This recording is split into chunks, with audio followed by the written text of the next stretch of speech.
स्वागत है आपका डे 2 में। और आज आपको बताऊंगा शोल्डर्स के लिए वर्कआउट कैसे इनको रॉ करना है, कैसे इनको अगर हैवी बनाना है, अगर टी शर्ट में से फाड़ के निकालना है तो कैसे वर्कआउट करना है। डे 1 में बैक का वर्कआउट और कार्डियो एक्सप्लेन किया था गर्ल्स के लिए। एंड साथ ही साथ में बीच में बात करेंगे कि अगर अपने आप को डाइट के अकॉर्डिंग स्ट्रक्चर करना है तो बिना किसी प्लान के या फिर बिना किसी इंस्ट्रक्टर के कैसे अपना खुद प्लान रेडी करना है बिना किसी की हेल्प के, सिर्फ और सिर्फ कुछ बेसिक रूल्स को फॉलो करके शोल्डर का वर्कआउट करेंगे। स्टार्ट कंप्लीट हो चुका है। नेक्स्ट जो मैं फर्स्ट एक्सरसाइज की तरफ मूव करूंगा वो रहेगी मेरी शोल्डर प्रेसेस। बारबेल रॉड से उसको परफॉर्म करूंगा। मैं वार्म अप इसके 3 सेट लगा चुका हूं, यानी खाली रॉड 2.5 किलो और 5 किलो। अब मैं अपना पहला सेट यहाँ परफॉर्म करूंगा 10 किलो से। तो बेसिकली 10, 15 और 20। मेरे को मालूम है कि मेरे को 10 से 12 रेपिटेशन एटलीस्ट कवर करने हैं और जो मेरा फाइनल सेट रहेगा वो रहेगा 8 रेपिटेशंस का। तो उस हिसाब से मैंने वेट इसको डिजाइन किया है कि लास्ट जो सेट रहेगा उसमें 8 से 10 रेप मेरे काफी अच्छे जो मैं खुद लगा सकूं बिना किसी की हेल्प के एटलीस्ट लगा सकूं।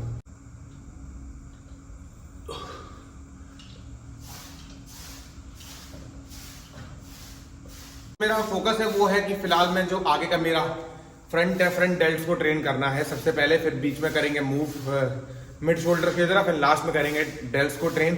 तो ये रहेगी मेरी second and last exercise front को कवर करने के लिए। फ्रंट रेजेस डंबल से परफॉर्म करना रादर देन केबल या फिर रॉड, उससे एक मूवमेंट जो है वो खराब होती है, डंबल से परफेक्ट रहती है।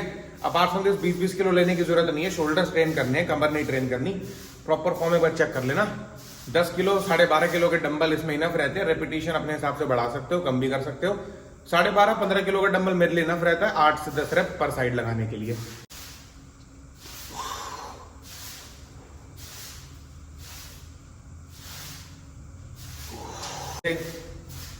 जो आपको दिखा होगा कि बीच में काफी अच्छा खासा मैंने फैट गेन किया है जानबूझ के पिछले 2 महीने जून जुलाई के अंदर, जस्ट बिकॉज जब मैं कट करता हूं तो मेरा साइज जो है वो इतना ड्रॉप हो रहा था मसल का कि ग्लाइकोजन मतलब उसमें पावर ही नहीं बच रही थी, मसल फट के बाहर नहीं आ रही थी सच बोलूं तो डाइट पैटर्न्स को चेंज किया थोड़ा सा एंड रियलाइज किया कि बहुत लंबे टाइम से जो है डाइटिंग को परफॉर्म किया जा रहा है। डाइट मतलब हेल्दी खाना, सिर्फ डाइट का उससे कोई लेन देन नहीं है, healthy eating was the part. तो उसको हल्का सा प्लेट्यू को ब्रेक डाउन किया, थोड़ा सा नई चीज़ों को ट्राई किया, जिस वजह से बॉडी ने एक अच्छा खासा पावर भी गेन किया। अभी फिलहाल रिसेंट में ही मैंने 2 महीने तक मैंने बेंच छेड़ी नहीं थी, जस्ट बिकॉज एल्बो में इंजर थी, टांग में भी इंजरी थी, जिस वजह से मैं छेड़ नहीं पाया था हैवी लिफ्ट्स को। अभी 2 या 3 दिन पहले ही जब चेस्ट डे निकला मेरा मंगलवार को, तो मैंने फॉर अ ट्राई एक 100 kgs मतलब 50-50 रॉड गिनता नहीं मैं, उसको मैंने ट्राई किया तो माई लिफ्ट वॉज अप्रोक्सीमेटली 3 से 4 रेप निकल गई। यानी बॉडी ने पावर छोड़ी नहीं है, बॉडी ने पावर उल्टा रीगेन मारी है। आई नो जो प्रेप इस बार स्टार्ट करी है उसमें सबसे बड़ा एडवांटेज इस चीज का मिलेगा कि पावर मेरे पास ऑलरेडी होगी। जब मैं अपने शरीर को डाउन करता चला जाऊंगा, काफ को ऑफ करता भी चला जाऊंगा, तो ही मेरे पास पावर बचेगी, क्योंकि मैंने काफी पहले फैट डाला था। थर्ड एक्सरसाइज जो मैं परफॉर्म करूंगा, जो बेसिकली हम ये वाली एक्सरसाइज लगाते हैं, इसमें प्रॉब्लम मैंने क्या नोटिस करी कि जब मैं रॉड से इसको करता हूँ ना तो बहुत मेरी बॉडी जो है मूवमेंट ले रही होती, लेकिन जिस वजह से मेरे शोल्डर्स कम, मेरी बॉडी को ओवर ट्रेनिंग हो रही होती खामा में। तो मैंने बेसिक फंडा इसका ये निकाला कि रादर देन रॉड में इसको मशीन पे परफॉर्म करूं, एंड एक बार जरूर उसको मशीन पे परफॉर्म करके देखना, काफी अच्छा इफेक्ट रहेगा रादर देन रॉड।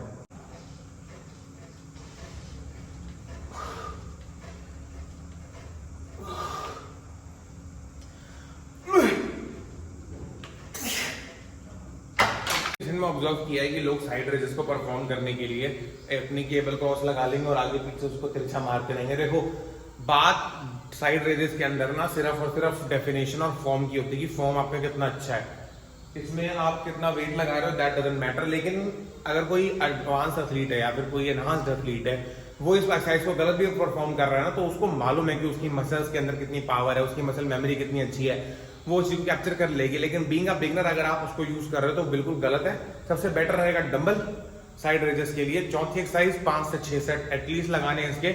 5 से 6 सेट का मेरा मतलब होता है कि पहला सेट अपनी बॉडी को अडेप्ट करवाने के लिए 7.5-10 किलो का डंबल, ये 7.5 का लिया है मैंने, ताकि मैं 15-16 रेप निकाल लूं, पता लग जाए मुझे। उसके बाद 10 किलो से मेरा पहला सेट रहेगा। टोटल कितने सेट लगाए? 4 सेट।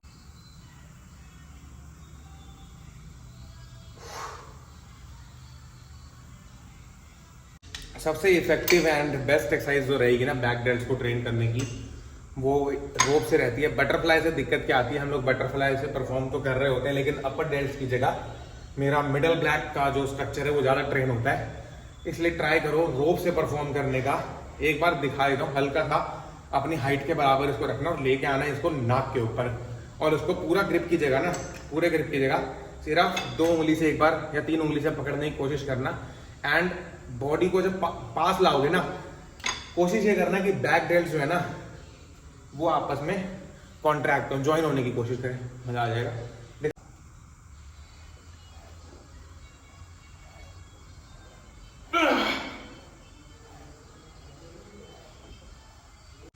बीइंग का बिगिनर मैं आपको जो चीज सिखा रहा हूँ ना यहाँ पर ये होगा कि यार जब स्मिथ मशीन हम फोकस करते हैं ना, वजन हमें दिखता है कि हाँ प्लेटें लग रही हैं, हमारी कोशिश ये हो जाती है कि जितनी प्लेटें हो सके लगा दे, फॉर्म गई भाड़ में। इसलिए ये वाली एक्सरसाइज भी आप लोग परफॉर्म करना। बहुत सारे लोग बोलेंगे कि यार इस पे उतना वेट नहीं होता, वेट की जरूरत ही नहीं है आपको। अगर अपनी मसल्स को टोन आउट करना है, अगर आपको उनके फाइबर्स को ब्रेक डाउन करना है, 10 से 12 रैप निकालना है, इसमें इतना वजन लगा हुआ है मशीन के अंदर कि आप इसके लास्ट जो वेट है ना उस पर 10 से 12 रैप प्रॉपर फॉर्म के साथ निकाल ही नहीं सकते। आप रॉड पे लगा लो 100-150 किलो और मारते रहो, शोल्डर आपके बन जाएंगे। बना लेना, बने क्यों नहीं फिर अब तक? यही क्वेश्चन मेरा है कि बने क्यों नहीं फिर अब तक। इसलिए बेटर ये रहेगा, इसको रॉड लगाओ, ठीक है, वेट अपने अकॉर्डिंग 12 से 15 स्लो रैप्स। एक बार फॉर्म ढंग से चेक कर लेना, समझ जाओगे कि रॉड की उस स्मिथ मशीन या डंबल्स की जगह इससे क्यों लगा रहा हूं।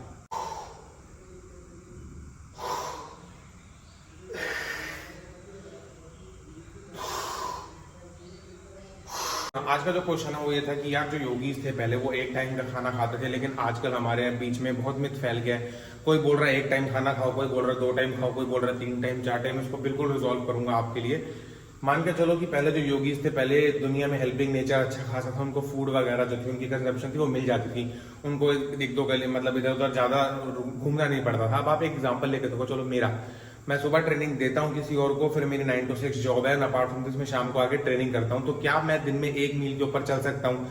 क्या मेरी बॉडी उसको अडेप्ट कर पाएगी? नहीं कर सकती। चाहे मैं दिन में एक बारी में इतना ही खा लूँ, लेकिन जब मैं वापस आ रहा हूँ ना, जब घर अपने ऑफिस की तरफ से, मैं रास्ते में भी उठ रहा हूँ, क्योंकि मेरी बॉडी को न्यूट्रिशन चाहिए ही चाहिए। तो आपकी बॉडी का जो मेंटेनेंस कैलोरीज होता है वो 2 से 2.5 हर इंसान का एटलीस्ट रहता है कि इतना आपको फूड इनटेक एटलीस्ट डालना ही है। एक मील के अंदर अगर उसको भर के ले लोगे तो इतना भी खाना अच्छा नहीं है आज की डेट में, कि अगर आप एक बारी में खा लोगे तो सारा का सारा बॉडी डाइजेस्ट कर लेगी। इसलिए कट डाउन देम टू 3 से 4 मील्स, 3 से 4 मील्स की बात कर रहा हूँ। सिर्फ सैलड और वेजिटेबल्स इनको साइड में रखने के लिए, सैलड और फ्रूट्स को साइड में रखने के लिए सिर्फ 3 से 4 मील। आप कहोगे कि इसके अंदर खाना क्या है? ओट्स, अंडे, चिकन दे दिया, राइस दे दिया, एक स्ट्रक्चर बना रखा है डाइट प्लान का, और उसको हल्का फुल्का ऊपर नीचे करके बांटना शुरू कर दिया है। ऐसे डाइट प्लान्स नहीं बनते। डाइट जो रहती है वो हर इंसान की बॉडी फैट परसेंटेज, उसका बॉडी टाइप, वो एंडोमॉर्फ है, मेसोमॉर्फ है, बहुत सारे फैक्टर्स को देख के अपार्ट फ्रॉम दिस वो क्या बना सकता है, उसकी अवेलेबिलिटी क्या है, क्या वो जॉब कर रहा है, क्या वो खाली है, वो उससे काफी सारे फैक्टर्स होते हैं। इसलिए अपना जो डाइटिशियन है वो आपको खुद ही बनना है। कैसे बनना है? अपने आप को कैलकुलेशन ये करनी है कि हर मील के अंदर मेरा 50 से 60% जो है वो प्रोटीन रहना ही रहना चाहिए। कोशिश ये होनी चाहिए, इतना जो है ना वैल्यू, यानी अगर मैं 10 ग्राम खाना खा रहा हूँ, काउंट करने को नहीं कह रहा खाने को, बस ये कह रहा हूँ कि अगर मैं एक थाली है मेरे पास, उस थाली का 50 से 60% पोर्शन मेरा प्रोटीन होना चाहिए, उसके अंदर एक प्रोटीन रिच होना चाहिए। हाँ, अगर आप कहो कि मैं सत्तू पी लिया, मैंने 100 ग्राम सत्तू के अंदर 20 ग्राम प्रोटीन होता है, लेकिन वो 20 ग्राम प्रोटीन नहीं काउंट करना, आपने साथ में वो कार्ब्स भी काउंट करने जो उसके साथ जा रहे हैं। तो समझ गए?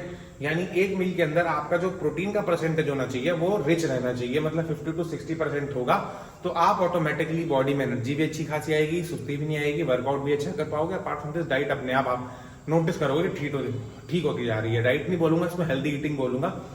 यही था आज का कि योगी मत बनो, ठीक है, कि एक टाइम खाना खा लियो और चल रहे हैं। 3 से 4 अच्छी मील्स, 50 से 60 ग्राम प्रोटीन उसके अंदर लेना है। 2-3 पॉइंट्स नोट करके रखो। ये था आज का शोल्डर का वर्कआउट, आपको दिखा भी दिया मैंने। ऐसे क्वेश्चन बीच बीच में आप लोगों को कवर करते रहेंगे।